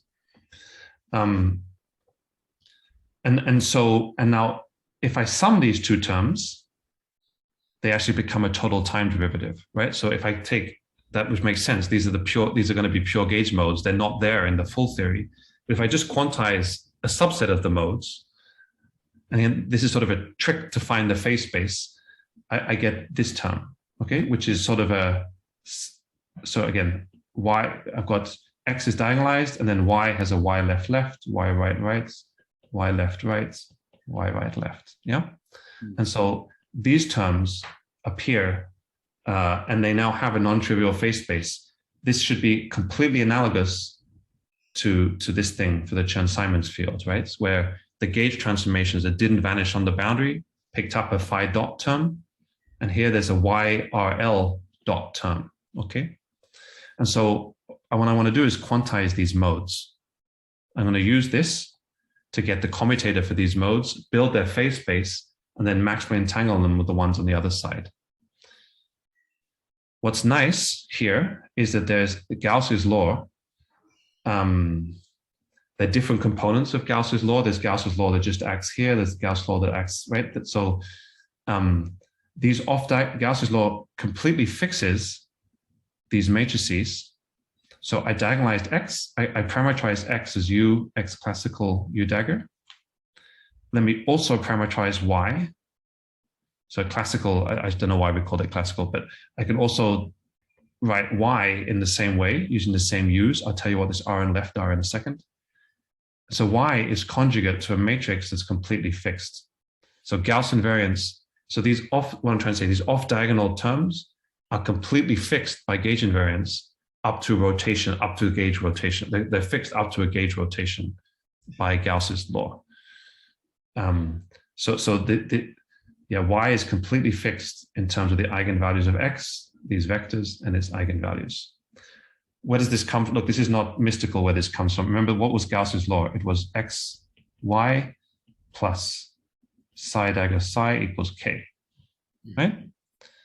If we diagonalize X, this term becomes basically XA minus XB, YAB, right? That's just what this commutators. If we diagonalize X, if we put X, express X and Y in a basis where X is diagonalized, and now essentially you divide by XA minus XB, and you get this expression down here. Okay. Yeah. For the off-diagonal terms, the A not equal to B. That's why actually this K doesn't appear. And so it's this divided by this. So this Gauss law is very, very strong. That's why this model is very simple. There's almost nothing in these off-diagonal. There's only these pure gauge rotations. Yeah, so now to connect to something Shiraz asked a long time ago about diffeos and stuff. So, and yeah, what should I here? So let's remember what we've done. So we've got X, which is diagonal, Y, which is block diagonal, but these are the bits that appear. And now there's U, which are the unitaries. So I want to parameterize U like this. A U left, a U right, a 0, 0, and some overall V. I can certainly do this. So V lives in some cosets that is what's left after you do these diagonal blocks. So U left and U right are the U's that act on the two sides. Of course, these modes that connect the two sides are in the bifundamental of the, I have both these U's acting on them. Those are the U's I want to keep. These V's, and those U's are going to be U1 transformations that act on the two sides. Right? There's an emergent Chern-Simons, there's U1s, that these off-diagonal modes are charged on the U1s on opposite sides. These V's are more like diffeos, and what they do is actually move the regions around, right?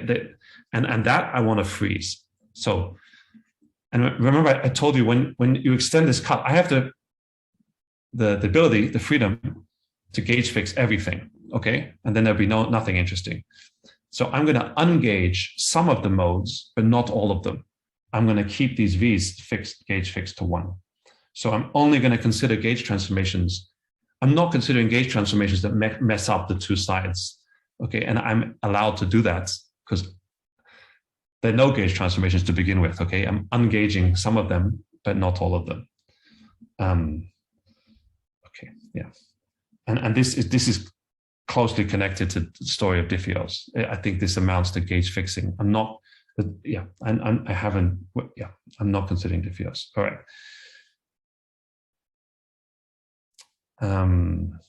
Yeah. So suppose you believe me. So what I have here is a Lagrangian. I take this form of the off-diagonal components of Y, I plug it into here, and I'm going to get a kinetic term for the U's, okay, which are the pure gauge modes. The right way to do that, it turns out, is to express Y and do a singular value decomposition of Y. Why is that natural? So Y is singular values are like eigenvalues, right? Y is not a square matrix, right? Because I have an n by n matrix. I take the first m here. And so this matrix is an m by n minus m matrix, right? The off-diagonal blocks are not square. So they don't have eigenvalues, but they have singular values, which is the closest thing that a non-square rectangular matrix has to an eigenvalue. And those are invariant under the UNs that act sideways, right? So it's like the gauge invariant data.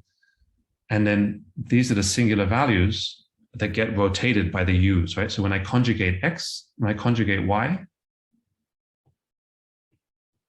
the U's rotate the singular values around, but they don't change it. So they rotate the eigenvectors around, but they don't change the eigenvalues of Y.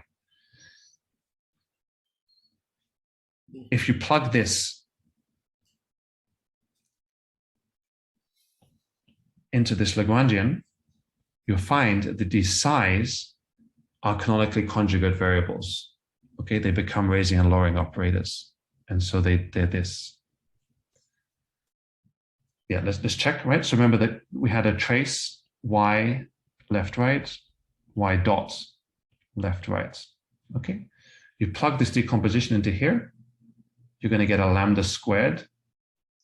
And then there's like a psi dagger, psi dagger dot kind of thing.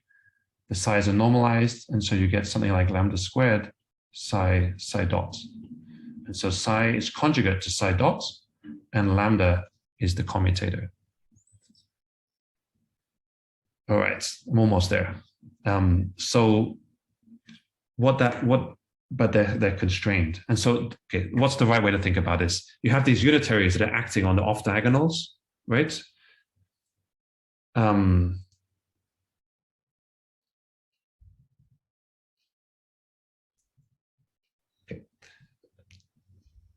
Maybe let me say one more thing first. So it turns out that these y's, which are completely fixed, okay, the y is this matrix here, right?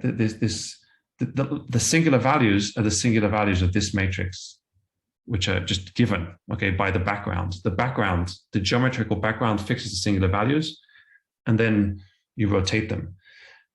It turns out that this matrix is very low rank, and there's essentially only one non-singular value. Yeah, let me see. Just to feel that I'm losing everybody, so let me see what might be useful. Okay, let me just spend 2 minutes, and I'll try to give you an analogy that will make this clearer. Suppose we wanted to do the radial cut. Here I'm doing a vertical cut, but we can also do a radial cut of this droplet. In this radial cut, the Y matrix is up, looks like this. It has zeros along here. It has a 1, square root of 2, square root of n minus 1. Okay, this is, and also the same there. It turns out that if you want to do a radial cut, so cut along a circle, you have to diagonalize r squared. And that turns out to be the same basis that this y is being written in. And so this off-diagonal matrix is just this bit here. And there's only one non-zero entry to this matrix, which is a square root of m that lives down here. And so this matrix is only one non-singular, non-vanishing singular value. I'm showing you an example of a matrix that only has one non-zero singular value, right? You take a matrix that's upper diagonal and take an upper block of that. There's the only non-zero entry is this one here. And that would be this lambda, this singular value of this matrix. And the boundary modes are the U's that conjugate this matrix, that act non-trivially on this matrix, that move the singular value around, okay? And so basically you need to count those. So the phase space of the unitary matrices that act non-trivially on a matrix with only one singular value, those are the boundary modes. Let me say that one more time in a different way. Sean, yes. Sorry to interrupt, but you please. complete, but just, is it that you basically have a U1 worth of gauge transformations that you want to account for? Basically, you have two blocks and you have a U1 under which the first block has eigenvalue +1 and the other has eigenvalue -1. And the off diagonals transform under that, and you're going to try and account for the entanglement due to those gauge transformations. Did I get that much right or not? Not Okay. quite. So insofar as it's U1s, there's a sort of U1 to the N, if you like, that if you want to just think in terms of U1s, but it is a bit more than U1s actually. So it's, yeah, no, Okay. yeah, no. So let me try. I think let me do this. So you've got your Y matrix, okay, and so and Y is not diagonal, okay, but Y is fixed up to a gauge rotation. It's just fixed. It's a matrix. Given a background, given a value of the x's, Y is fixed. I'm telling you that there exists the fact that there's only one non-zero singular value means that there exists a basis in which this Y matrix only has one non-zero entry, which is lambda, okay? Now we consider the unitary matrices. The boundary modes are the unitary matrices that conjugate this block. So there's a U left, this block, U right dagger. Because this matrix is so sparse, almost all of those U's don't do anything. This is analogous to in Chern-Simons theory, most of the gauge transformations act on the bulk and don't touch the cut. Only the phi's that act on the cut actually matter. The analogous statement here is only the U's that move this one non-singular vector around actually matter, but it is a subset of UN. Yeah, and so isn't it the coset U SUN -1 / SUN or something? Because if it acts on that, you know, n-1. Yeah, that might be. Yes, I think that's correct. Yes, that's correct. Yes, okay. yes. No, that's correct. It's some coset of it's a circle actually. Yes, that's right. It's a circle. Yes, it's a circle. And actually, yes, that's right. So what this Donnelly-Friedel procedure gives you is the commutators of these modes, okay? And so it turns out that these modes are oscillators, but they have to obey, they live in a unitary matrix, and so they're normalized, right? The rows, imagine picking a unit. Yeah, you're totally right, Sandeep. It's a coset. It's basically the volume of a coset that wants to come up. I think that's correct. And what is the volume in physical units? It's set by the value, is set by the singular value, this one non-zero singular value. And this non-zero singular value turns out to be related to the density of eigenvalues.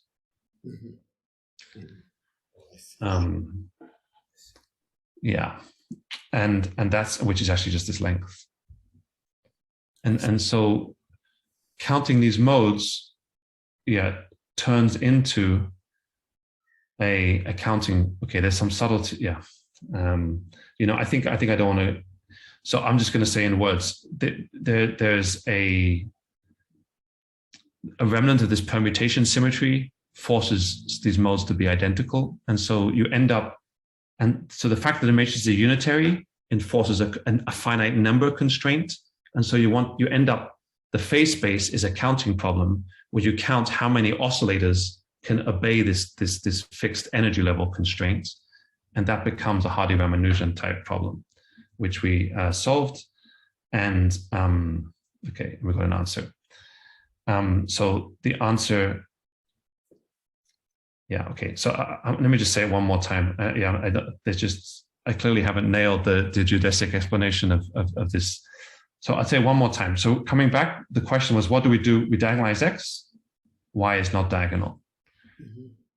The only modes that live in this off-diagonal block, however, are pure gauge modes. So Y has the Y left right. This off-diagonal block has to form some U dagger left, some gauge fixed matrix U right. Okay. These U's that act non-trivially on the gauge fixed matrix are the gauge theoretic boundary modes associated to our cuts. And the entanglement is the volume of those modes. Okay. To count those modes, it turns out to get mapped onto a partition problem. Okay. That's not surprising because the Chern-Simons theory underneath that this maps onto, you would have a chiral boson living here, and the partition function of a chiral boson is also a Hardy-Ramanujan counting problem. And so we've actually recovered that counting problem from the matrices. Good. And so we calculate. Yes, please go. Sorry, Sean. I know you'd like to. Yeah, but just to understand. So, I mean, I had this question. The Chern-Simons result, would it have been just that of a chiral boson, or would there have been in the Chern-Simons theory, let's say if I did it with the replica trick, which agrees with this way of doing gauge theories in general, namely unfreezing the Gauss law constraint, etc. Would that have given more than the chiral boson for the Chern-Simons theory in general? Do you happen to know? Yes, I know. So there okay. So with a boundary, there are two chiral bosons in the game. There's the physical chiral boson that lives on the edge. And so now you do a cut like this in Chern-Simons theory with the replica trick. That's what this paper, okay. So if you do that, you get two contributions. You get a log L from the boundary, and you will also get this kind of term in the bulk, and this which will be divergent. And good. The relationship of this to the chiral boson is that this is the partition function, the infinite temperature partition function of the chiral boson living on this strip, because you're counting all the modes, right? You here for the physical boundary modes, the entanglement is just the degrees of freedom that are actually entangled in the wave function.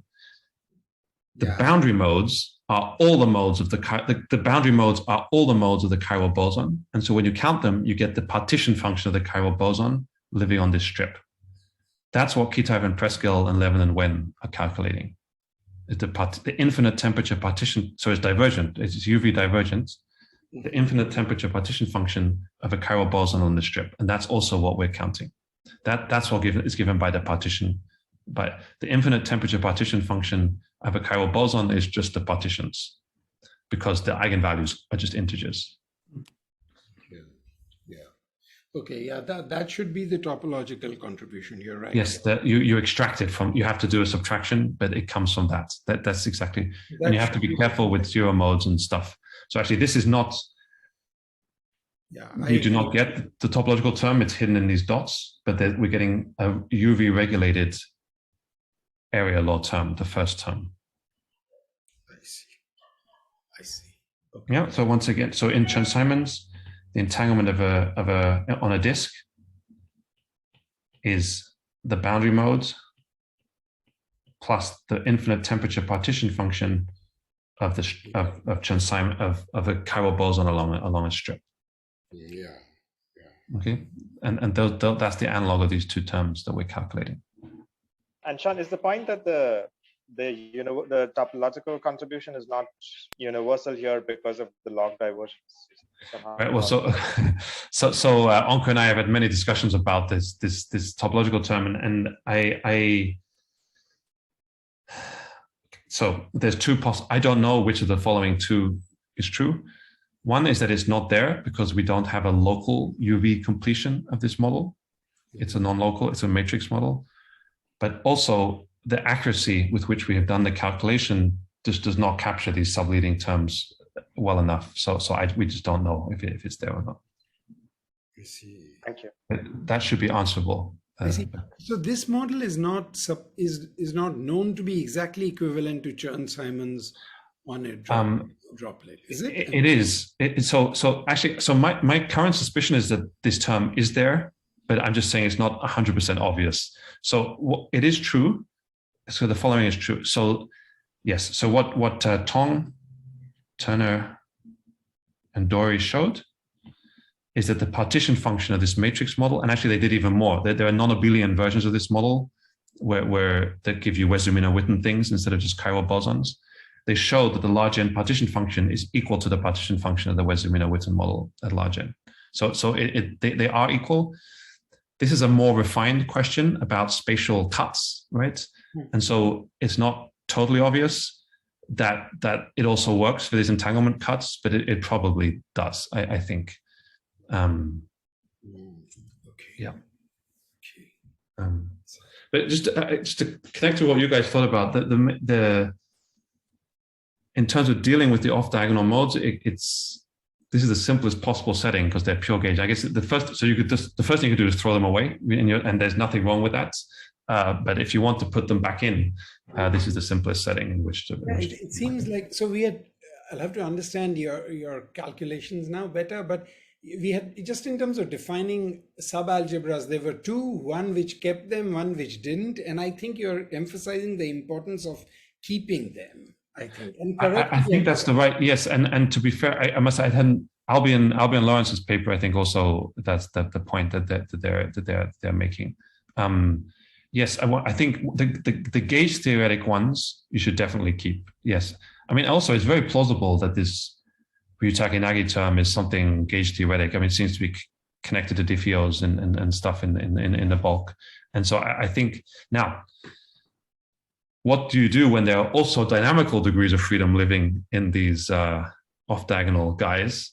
That's a different question, and which I kind of like bouncing around. I mean, it really seems that it wants to be a tripartition, really, and maybe we shouldn't force it into a partition. I don't know, but yeah. So I haven't fully answered the question about the algebra of the gauge invariant modes. Because they live on the, but yeah, I think the pure gauge ones, I think I should do something like this with, yeah, and I think that's a plausible origin for Ryutake-Nagi. I mean, suitably souped up, of course. Very interesting. Yeah. Okay, so I really am running over. So we got an L. There's a log. So here it does depend on K. Right, so the cutoff, this is the UV cutoff, okay, some I regulated by finite n and k, the square root of 6 that often shows up in these Hardy-Ramanujan type things. There's the length of the cut, and the reason that came into it through this eigenvalue distribution, this singular value dependent on n, and there's a log. This log is related to the fact that the cut intersects the boundary, and I know that because we also did a radial cut which doesn't intersect the boundary, and there's no log in this case, it's just a circumference, okay? In fact, Alex and I had a disagreement about whether to emphasize the radial cuts or the vertical cuts in this paper, and it's true that the radial cut the answer is a lot cleaner. It's just that what's nice about the vertical cut is we can really implement your program. You can really diagonalize one of the matrices and you have the full wave function in that basis, so okay. And here we can actually trust a bit more this subleading term, but that might be okay. And in fact, there's an argument if you do read the paper, which right at the end, that I think for an arbitrary region that doesn't intersect the boundary, I think you get an area law. Okay. All right. I'm really sorry for overrunning so much, and also for getting a bit technical near the end. But what we have to find a partition of a simple two matrix model, and we computed the corresponding entropy. And there are two contributions that match the expected emergent locality, right? The reason to do these simple models is you know what the answer is, okay? So up to a cutoff. I mean, we want to get a UV regulated version of answers that we know. And so there's a logarithmic entanglement from the eigenvalues. This is a chiral boundary mode. And there's an area law gauge theoretic contribution that we can think of as the bulk Chern-Simons term. And I think now with this understanding, we're trying to move on to think about more complicated models that have some compressible bulk dynamics. They're also, again, keeping simple. We're not going to make the jump to BFSS anytime very soon. But I think in principle, the structure should not be different. Okay, thanks a lot for all the questions and listening. Let's thank Sean for a very nice talk. There were a lot of questions, but if there are a couple more of them more, please go ahead. So maybe I can ask a quick question, Sean. Yeah, go. One, I mean, and so I'm trying to understand, like, what is the, I mean, it seems to me, depending on what kind of extended Hilbert space you pick, you can get different answers for the entanglement entropy, right? So for example, I could imagine like just completely relaxing all gauge constraints and thinking of this as like a completely ungauged matrix model and embed the gauge invariant vacuum state that you have in that model and compute the entropy there. And so is that, could it be that that calculation reproduces the minus half log k or something, or is that too it's not I guess I don't know, but I don't think so, because I think the bit that we have not unleashed is quite connected to diffeos and that kind of like move the, and so I don't think, whilst this log k is really a Chern-Simons thing, and so it should be within the sort of the gauge bit. Right. So I'm not 100% sure, but I don't think so. I don't know what you have in mind exactly, Onkar, but it's not so easy to relax things and get very different answers. Like on the lattice, pretty much there were just two kinds of answers you can get. One in the totally extended Hilbert space, and the other, which Cassini et al. First proposed, but they didn't make very concrete for non-abelian, but one can, which is where you throw away this pairing term on each boundary, on each link. I'm sorry, on each link, the one that Sean was talking about, due to the maximal entanglement on each link. You can throw that away if you define it properly, but that was pretty much in my experience. Can I say, I think I know where Onkar's coming from, because we've also chatted about this. So the way, if you want to get this log k, there's a minus a half log k in Chern-Simons is this subleading term. It in the partition function of Chern-Simons, it actually comes from some sort of winding mode of the phase around this region. It's a zero mode. It comes from the zero mode, and in this model, that looks like something where maybe you want to change the number of eigenvalues in your region or something like that. I'm not. It might come, and so we talked with Onkar about whether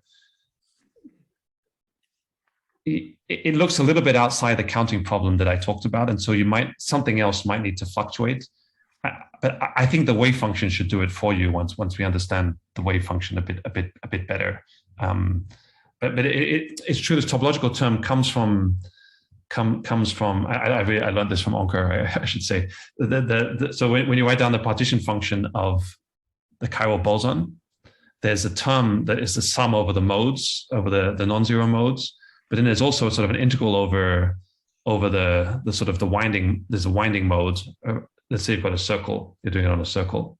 Mm-hmm. There's a sum over the non-zero harmonics, but there's also a sort of a phase winding. And actually, that's the term. That term is really important to get this a half log k out. Mm-hmm. And that's sort of, because it's a winding, it looks a bit like sectors with different amount of charge inside, or something a bit like that. But I don't know really. Right. But also, Sean, as you emphasized, there's nothing wrong with just taking the point of view that the model has just a chiral boson on the boundary. Say that you have a disk and you're doing the partition in the x direction. You could just take the point of view that you should just get a log L and nothing else. Because I think that's completely consistent. Yeah, it's just it's an impoverished point. Yeah. Right. It seems to me that is the difference comes from the fact that you're choosing to embed the gauge invariant state in different extended Hilbert spaces, right? Yeah. But my feeling is that, my suspicion is that the issue here is not the embedding. But I don't know. At least I can say that let's do a very simple model, Z2 toric code on the lattice, right? Uh-huh. Now, if you choose not to keep the extended Hilbert space definition, you won't get the topological entanglement, and that's okay. That's one definition, right? But if you did either keep that contribution or you did the replica trick path integral, they always agree and they give the topological. So if you define, say, the Chern-Simons case, the entanglement entropy in a manner independent of Hilbert spaces through the replica trick, you'll always get this extra term. I agree with that. So I would say what's just a little slight subtlety. There are these sort of there's slightly more gauge transformations than you want to deal with in the matrix model, because there are really things that once you've got your cut, there are actually gauge transformations that just mess up the partition that you did, right? So like if you take, suppose you've diagonalized, but there are gauge transformations that don't live in this sort of, so um cross un minus m acts on all these 4 blocks. It preserves the block partition. The rest of them just mess it up. Yes. And we just froze those. There's an extra freezing that we did, and I think that doesn't throw anything away from the Chern-Simons description, but there is an extra. There is one extra. I think that is related to just fixing diffeos, to like fixing a frame, so that you can actually define your partition, right? I mean, if you don't fix your coordinates, you don't know what you're talking about. Right? So you sort of have to. I think it's the right thing to do. But yeah, just that doesn't quite have a Chern-Simons analog. Actually, I think you.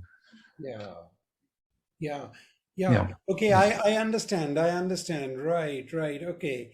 I'll have to think about it, whether it lends itself into some sub-algebra kind of interpretation. Yeah, that would be quite nice, actually. Yeah, right. If for example, keeping only a subset of the unitaries has some sub-algebra-like interpretation. Yeah, that sounds very reasonable. That would be quite. That would be a more solid way to state it. Yes, that would be great. Yeah. Okay, but I understand your comments. Yeah, thank you. Also, Omkar's, thank you.